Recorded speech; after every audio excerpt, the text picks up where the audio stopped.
사랑하는 믿음의 가족 여러분, 안녕하십니까? 요한계시록 12장 7절 8절 말씀입니다. 하늘에 전쟁이 있으니 미가엘과 그의 사자들이 용으로 더불어 싸울세. 용과 그의 사자들도 싸우나 이기지 못하여 다시 하늘에서 저희에 있을 것을 얻지 못한지라. 2001년 9월 11일 세상이 발칵 뒤집혔습니다. 그날 이후 새로운 종류의 두려움, 새로운 종류의 슬픔, 새로운 종류의 전쟁이 세상을 몰아갔습니다. 정부 관료들은 그것을 테러와의 새로운 전쟁이라는 이름으로 맞섰습니다. 사실 그것은 참으로 오래된 전쟁입니다. 그지없이 놀랄지 몰라도 그것은 하늘에서 시작되었습니다. 우리는 하늘에 대해 생각할 때 전쟁이 아닌 평화를 떠올립니다. 슬픔이 아닌 기쁨을, 테러가 아닌 평온을 생각합니다. 어떻게 전쟁이 거기에서 발발할 수 있었을까요?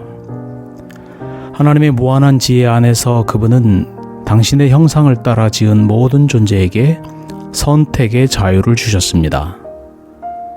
선택의 자유를 빼앗는 것은 탁월한 부분을 우리에게서 없애는 것입니다. 하나님 형상의 일부분을 없애는 것입니다. 하나님께서는 자유의 가치를 두십니다.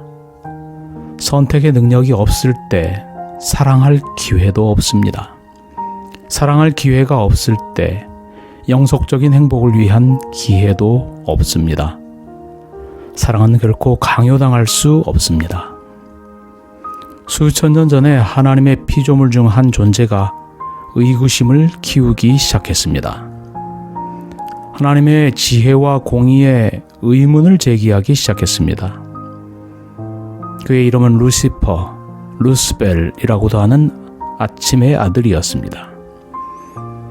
그는 하나님의 보좌 근처의 자리를 차지하는 특권을 누렸습니다. 그런데 이제 자기 영혼을 삼켜버리는 질투를 끌어들이고 있었습니다. 루시퍼는 하나님께 속한 특권 전체를 바랬습니다. 특히 박수갈채와 영광을 원했습니다.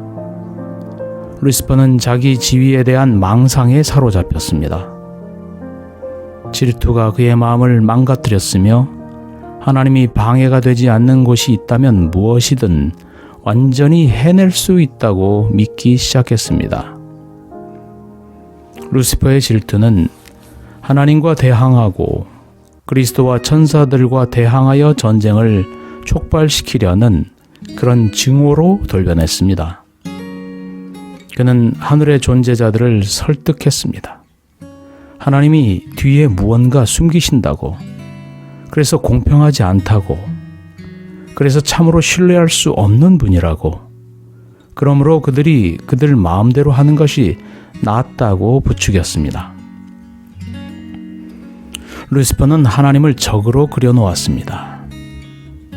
그의 모든 불평과 욕구, 불만을 한 가지 점에 초점을 맞추었습니다. 하나님의 지배에서 벗어나는 것이었습니다. 그는 하나님의 법을 전복시키는 일은 어떤 희생도 감수할 가치가 있다고 스스로 믿었습니다. 그것은 이긴다고 바랄 수 없는 싸움을 시작할 가치가 있다고 여겼습니다.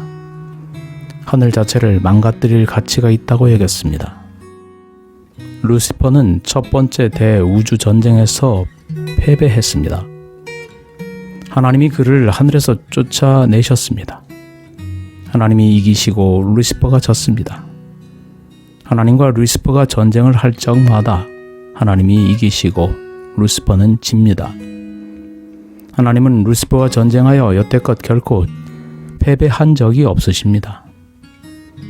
겉으로는 패배인 것처럼 보여도 하나님은 전쟁에서 승리하실 것입니다. 우리의 삶을 거기에 걸 수 있습니다. 우리는 승리자 편에 설 수 있습니다. 하늘에서 시작된 우주적 대전쟁에서 언제나 승리하시는 주님 편에 있길 소망합니다. 감사합니다. 행복한 하루 되세요.